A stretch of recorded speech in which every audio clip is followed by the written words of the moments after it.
When I was recruited in the Blood in 1993 by Solo Vaivamuli, R.I.P., and his younger brother, Tony Washington Vaivamuli, with the addition of David Nash, my reason for joining was to defend our neighborhood and community against crooked police officers, the powers that were at the time that were involved in malicious conduct against the citizens of our community. That's why I joined. And also, I joined so that we could enrich our neighborhoods, so that we could teach the youth, so that we could organize, so that we could be behind grassroots mobilization efforts, community-based events, activities, live speaking engagements, concerts, things of that nature. I didn't join a Blood faction for the purpose of committing crimes. I didn't want to be involved in crimes. I didn't want to have anything to do with crime. We joined Blood because Blood was the faction at the time that was combating Crips who had migrated into our community from parts of California. So we had to defend ourselves. The police weren't helping us.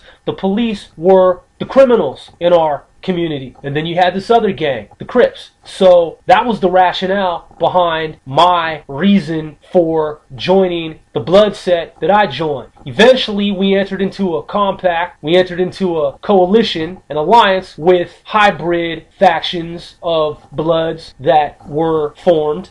I had actually been an athlete and had gone to state 2 years in a row for track. I was a track and field star in my city, in my town, in my state, the state of Washington. I ran 2 years in a row up at the Jesse Owens track meet in Bellingham, Washington. I have a room filled with trophies, medals. I was also in gymnastics for almost 10 years. So I was an athlete for most of my life. And then at some point I actually became a semi-professional skateboarder.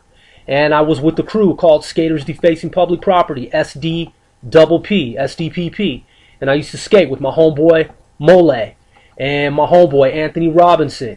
And we had a pretty organized street crew, highly organized street crew. We were sponsored by local businesses and whatnot, and we put together a number of skate competitions, and there were prizes and given out to the top, people in those different categories. So I ran with the SDPP crew, and then at some point, after gangs had become so rampant in the city of Everett, Washington, various Blood sects actually approached me and said, Rob, we want you on the team.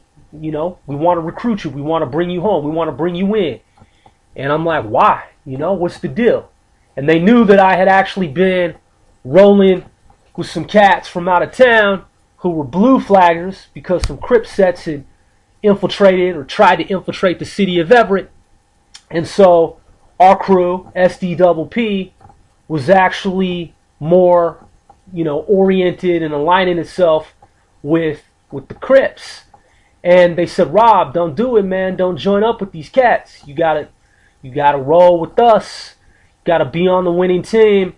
And my homie, Solo Vaivamuli, who attended the same elementary school and who played football through the Everett Boys and Girls Club with me, he had already been out traveling to different cities because, he was a little older than me. And, I was a sports star at that time in my state. I had played football as well. I played pretty much every conceivable sport that there was, in addition to track and field and, skateboarding. So, I got these guys, they're like, Rob, man, you the man. We need you to get down with the B-Dogs, with the Bloods, with the Pirus. The homie Kevin Burns came up from California. He's like, man, what's up? It's Pacoima, Piru, And Solo, was rolling with UBN, the Samoans. The Samoans came to me. They came to me. Tony Vaivamuli, his younger brother, said, hey, Rob, look, man, you got to get down, man. Fuck them Crips and shit. You got to roll with UBN, got to roll with Piru. We got this alliance. We got this Blood alliance. And, man, Solo, he wants you in. He wants to recruit you. He wants you on the team with us. You gotta rep this. You gotta rep the B-Dog. You gotta rep it for the Bloods. You know what I mean? Put in some work. Earn your stripes. And in terms of SDPP, during the time that we had begun to align ourselves with various Crip factions, I was introduced to young Chili, Twan Bly, and he was a little bit older than me too, and he was already in. He was already Crippin' hardcore on the West Coast. So, Chili and some other cats, they had their thing going on, and, they're like, rah. At some point, I had been given the moniker Grover from Sesame Street because I used to wear blue turtlenecks. I used to rock blue turtlenecks, and I had the afro. So all the homies, they were like, Grover. And I hated it, man. I'm like, man, fuck that shit, man. I ain't Grover. They're like, man, you Grove. You Grove. And one day, my homie from Laos, he had the picture of Grove from the book, because my homeboy Fat Anthony, R.I.P., his mom, she used to sell these children's books. So one day, we're in the neighborhood, we're up north, Grandview, we're up in the there's the old projects and the new projects. So we're up in the projects, and somebody had gone up into Anthony's house, and Mole saw one of the little children's books that Anthony's mom used to sell through the little company that she was part of, and he came out, and I didn't see it, and he was like, look, that's you right there, Grover. I said, man, and everybody just bust out laughing and shit. I'm like, come on, man, y'all are, just incessant. You insist on calling me this shit. And they're like, but man, you look like this, that's you right there. I said, all right, look, man, from this point forward, y'all go ahead and roll with the little moniker that you gave me, but it's gonna be Grove. Just drop the R. That shit, that Grove, it's not, it's just Grove.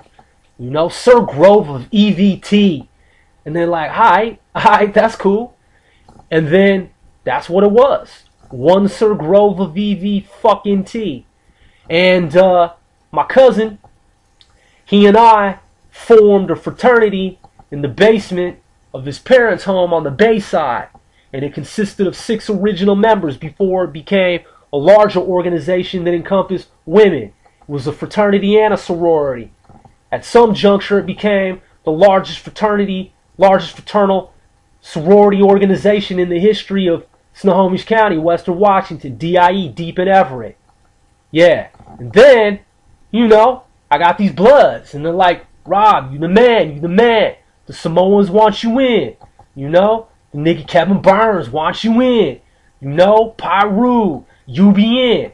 A lot of bloods came up from California, different parts of the United States of America. We had cats banging from Little Rock, Arkansas.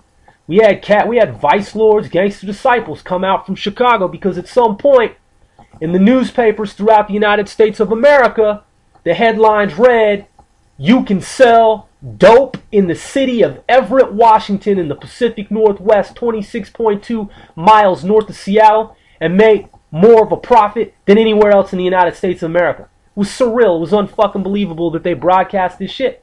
So people came out.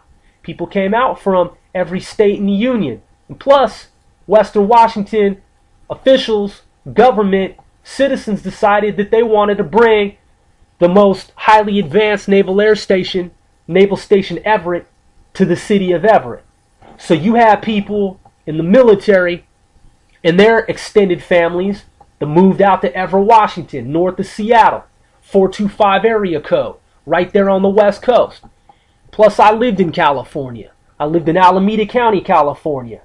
Been out there in San Francisco. Been out there in Haywood, California. Yeah, I've been out there in Oakland, California. I used to stay 2 minutes from Oakland, California. I used to walk to Oakland, California from the Naval Air Station. Took me like 10 minutes to walk up under the tube. If you know what I'm talking about, there's the Webster, there's the Posey. You go up under the water, bam, you're right there, Oakland, California. It's just walking distance from where I was. So, at any rate, that's the story. I joined in 1993. It's been over 20 years. West Coast OG. Can't nobody take my stripes from me. I earned my stripes on the West Coast. We had the deepest set in the city of Everett, Washington. There's never been a deeper set.